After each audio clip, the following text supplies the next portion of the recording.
I'm self-employed and run two businesses, one of them being a used car dealership specializing in German vehicles. My father was always passionate about BMWs, and I guess that rubbed off on me. Recently, I treated myself to an almost brand new BMW G31 530D. It only had 6,000 kilometers on it and was barely 6 months old. One evening around 6 p.m., I was driving home with about 150 kilometers still ahead of me. I was getting hungry and didn't want to wait until I got home for dinner, so I pulled into one of the gas stations along the Autobahn. Due to COVID restrictions at the time, fast food places weren't allowed to have indoor dining after 6 p.m. So after getting my food from the drive-thru, I parked my car and decided to sit in the trunk area to eat my dinner comfortably. I was just getting settled in when an old minivan pulled up next to me. A woman got out and immediately gave me this disgusted look. I didn't think much of it and continued eating, but then she walked right up to me. She demanded to know what I was doing there. I politely responded that I was just eating dinner, nothing special. She then asked where the owner of the car was, and when I told her I was the owner, she became even more aggressive. She accused me of lying, saying there was no way a young kid like me could own such an expensive car. She then made a racist remark, pointing out that I didn't look German at all, so I must have stolen the car. I should mention that I have a slightly darker skin tone since my mother is part Asian. Before I could even properly respond, she cut me off. She started yelling that she didn't want to hear any more lies and threatened to call the police if I didn't hand over the keys, so she could return the car to its rightful owner. I simply told her to go ahead and call them. I honestly thought she was joking, but to my surprise, she actually called the police. They arrived about 20 minutes later, a female and male officer. Ironically, they were driving the same BMW model as mine, just in police colors. The female officer approached me first very professionally, asking if everything was all right and requesting my version of events. Before I could even start explaining, the woman pushed herself between us. She started ranting at the officer, demanding to know why she was being nice to me. She insisted that I had stolen the car and wasn't even old enough to drive. She demanded that they arrest me immediately and give her the keys, claiming she knew the car's owner and would return it. The female officer tried to calm her down, explaining that she couldn't arrest someone just because someone else demanded it. She told the woman she needed to do her job properly and asked her to step aside and speak with her colleague instead. The woman became even more belligerent, demanding that the officer do her job and pulling the "I pay your salary" card. The male officer then stepped in, pointing out how strange her behavior was compared to my calm demeanor, and warned her that she would face serious problems if she didn't behave herself. The woman went with the male officer while I explained everything to the female officer. I showed her my ID, driving license, and car papers. She went to verify everything in their police car while I waited, just playing on my phone. When she returned, she said everything was fine and asked if I wanted to press charges against the woman for her racist behavior. I declined, just wanting to finish my dinner and get home. When I was about to close my car's back door, the woman suddenly lunged at me, trying to reach into my pockets. She started screaming about the keys, saying I didn't deserve the car and calling me racist slurs. She told me to go steal another car and fool the police again. The officers immediately handcuffed her and put her in their car. They asked again if I wanted to press charges, and this time I said yes. This had gone from annoying to a physical assault. Later I found out she was charged with attempted robbery, assault, and racial discrimination. She got a suspended sentence of 8 months and had to pay a substantial fine. Her behavior during the trial didn't help her case. She kept insisting she was protecting German property and doing her civic duty. The judge was not impressed, and neither was her lawyer, who looked like he wanted to disappear through the floor the entire time. I still sometimes think about how someone could be so entitled to believe they have the right to take someone else's property just based on their appearance. At least my dinner that evening made for an interesting story to tell at family gatherings. I've been a tow truck operator for over a decade now, specializing in accident recovery and roadside assistance. The job keeps me busy around the clock with our company's 24/7 service, but I've learned to cope with the irregular hours. What I never quite got used to, though, was dealing with entitled people who think their time is more valuable than everyone else's. This incident happened about 5 years ago. I was just getting ready to call it a night around 11 p.m. when my radio chirped. The dispatcher called to check if I was still awake. After I confirmed, they told me about a single car accident in the next town over. The police wanted it handled quickly, so I grabbed my gear and headed out. The drive took about 20 minutes, and as I approached the scene, I immediately knew this wasn't a typical accident. Usually these situations only require one police officer for paperwork, but this time I saw multiple squad cars, a coroner's van, and forensics vehicles scattered across the road. This was going to be one of those rough nights. The scene was devastating. An SUV carrying 6 people had crashed, with only the driver wearing a seatbelt. The driver had swerved off the road and overcorrected, hitting an 8-inch lip on the road's edge. The vehicle rolled several times, ejecting 5 passengers who all died at the scene. One passenger was trapped under the overturned SUV in a drainage ditch, while the others were covered with sheets on the road.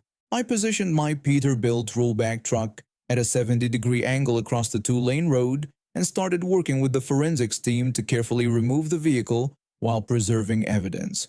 That's when I heard it, an angry car horn blaring behind me. I turned around to see a woman in her early 40s laying on the horn and screaming out of her window. I ignored her and returned to the delicate task at hand, wondering how she'd gotten past the police roadblock a third of a mile back. While I was carefully winching the 8,000-pound vehicle, I felt someone grab my shoulder, trying to spin me around. Being 6'3" and 280 pounds, this 5'4" woman had no chance of moving me. I took a deep breath, looked skyward for patience, and turned to face her.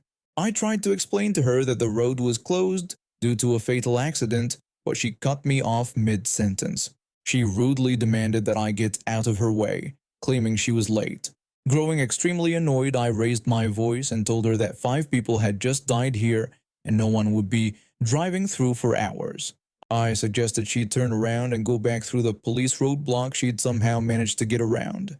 She responded with that typical entitled attitude, pointing behind her vehicle and declaring that she lived right there. She threatened to call the police if I didn't move my truck immediately, insisting she had to use this road. By this point, the forensics team had heard the commotion and walked over. They were in plain clothes with badges, as it was a weekend night shift. The woman held her phone to her ear and demanded to know which one of us was the manager. She complained that I wouldn't move my truck and announced she was calling the police. When the forensics officer tried to explain that he was with the police, she wouldn't let him finish. Instead, she started clapping between each word, demanding we move the truck. I lost my patience and fired back with a sarcastic comment about her 2 remaining brain cells competing for 3rd place. The forensics officer, trying hard not to laugh, warned her that she'd be arrested if she didn't leave the crime scene immediately. Just then, a police car came racing down the road and stopped behind her vehicle. The officer immediately began reading her rights. She completely lost control, screaming, kicking, and even trying to spit on me, which earned her a tampering with evidence charge since we were at an active crime scene. Her final charges included obstruction, assault on an officer, misuse of emergency services, and interfering with an investigation. She ended up taking a plea deal for 18 weekends in county jail. But that wasn't even the best part. I got to tow her car too. When her husband came to retrieve it Monday morning, he was mortified. He apologized profusely while paying the hefty impound fees. $150 for the impound, $50 for after-hours service, $52 per day for storage, and $5 per mile each way from our office, about 15 to 17 miles. The total came to around $600. The look on his face told me this wasn't the first time he'd had to clean up one of her messes, and something tells me it wouldn't be the last. But at least for those 18 weekends, she had plenty of time to think about the night she tried to drive through an active crime scene. I'm a 15-year-old girl who's been doing a paper round for the past 2 years. My parents have always taught me about the value of money and independence. So when I turned 13, I decided I wanted to start earning my own spending money. Since I couldn't legally get a proper job in the United Kingdom yet, delivering newspapers seemed like the perfect option. The job itself isn't glamorous, waking up at 5 a.m. every morning, cycling through the neighborhood in all kinds of weather, but it gave me enough pocket money to buy things I wanted without having to ask my parents. Plus, most of the people on my route were really nice. Some would even leave me Christmas cards with a little bonus during the holidays. Everything was going smoothly until about 2 months ago when my boss added a new house to my route.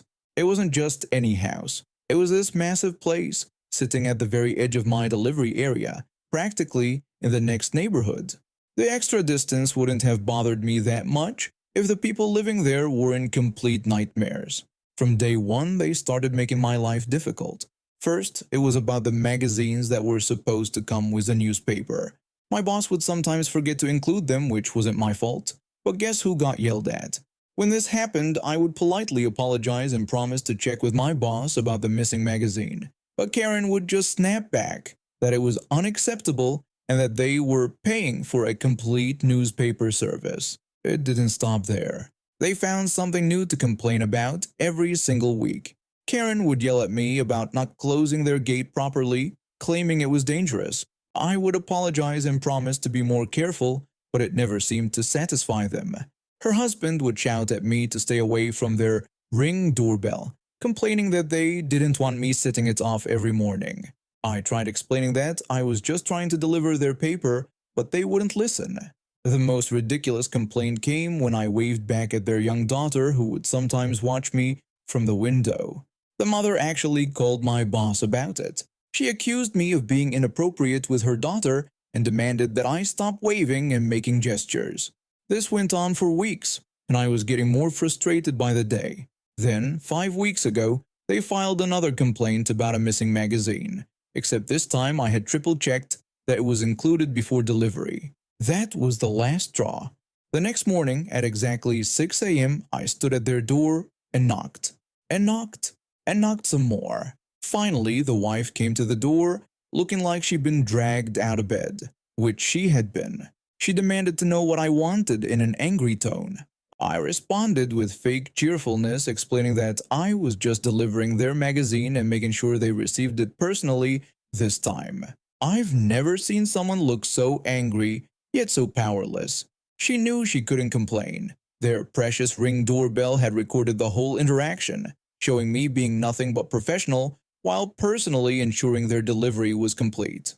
For the next 5 weeks, I kept up my new delivery method. Every morning, 6 a.m. sharp, I would knock until someone answered. Sometimes it took 5 minutes, sometimes 10. I didn't mind waiting. Watching them drag themselves out of bed at dawn was worth every second. This morning, though, something different happened. The husband opened the door and he looked absolutely exhausted. The fight had completely gone out of him.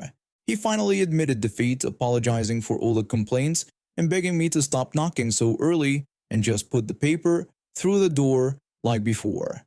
I responded sweetly that I just wanted to make absolutely sure they received everything they paid for, emphasizing how important customer satisfaction was to me. When I got home this morning, I could barely contain my smile. They've become the most polite customers on my route now. The gate comments stopped, the Ring doorbell complaints vanished, and yesterday, I even saw their daughter in the window again. I waved, and this time no one called my boss to complain.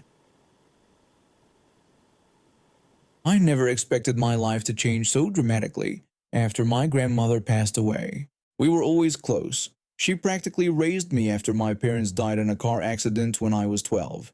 She wasn't wealthy by any means, but she was smart with her money and investments. When she passed away last month, she left me her entire savings and her house, which together came to about $450,000. I didn't tell anyone at work about the inheritance at first. I kept doing my job as a senior accountant at the same mid-sized firm I'd been with for the past 5 years, living my regular life while quietly sorting out the estate matters. The only visible change was that I moved into my grandmother's house, which was in a nicer neighborhood than my old apartment. That's when my boss started acting weird. He must have noticed my change of address in the HR system because he suddenly began asking very personal questions about my living situation during our weekly meetings. He commented about how he'd heard I moved to Oak Hills and remarked that it was quite an upgrade from my old place. I simply told him that my grandmother had left me her house.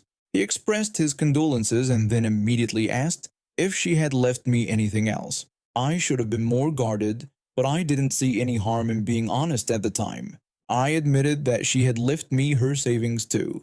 His eyes lit up in a way that made me uncomfortable. The very next day, he called me into his office for a casual chat. He started by telling me he'd been meaning to talk about something regarding his son, who was apparently having a really tough time in college. When I expressed sympathy, he went on about how tuition keeps going up and complained about the economy. He said he hated seeing his son struggle with student loans and part-time jobs when he should be focusing on his studies. I knew where this was going but hoped I was wrong. Then he suggested that since I'd recently come into some money, maybe I could help his son out. He even tried to guilt me by pointing out that I don't have children of my own and said it would be a wonderful opportunity to be a mentor to a young person. I politely declined, saying I wasn't comfortable with that arrangement. He pressed on, suggesting that even just $1,000 a month would make such a difference, and tried to convince me I could write it off on my taxes as a charitable contribution. I had to explain that's not how tax deductions work and declined again. Over the next few weeks, it got worse. He started leaving printouts of college expense breakdowns on my desk. He'd corner me in the break room to tell me about his son's struggling grades due to working part-time jobs. Then he began telling other managers that I had more money than I knew what to do with. One morning, I found several co-workers giving me cold shoulders. Later, I overheard him in the break room telling others how sad it was to see young people these days hoarding wealth while others struggle. He claimed that when he was starting out, people believed in helping each other. The final straw came when I checked my pay statement and noticed my hours had been cut. When I confronted him about it, he tried to brush it off as a temporary adjustment due to budget constraints, even though I knew we were in our busiest season. I'd had enough. I went straight to human resources with documentation of everything: the harassment about my inheritance, the attempted financial manipulation, the defamation to co-workers, and the retaliatory pay cut.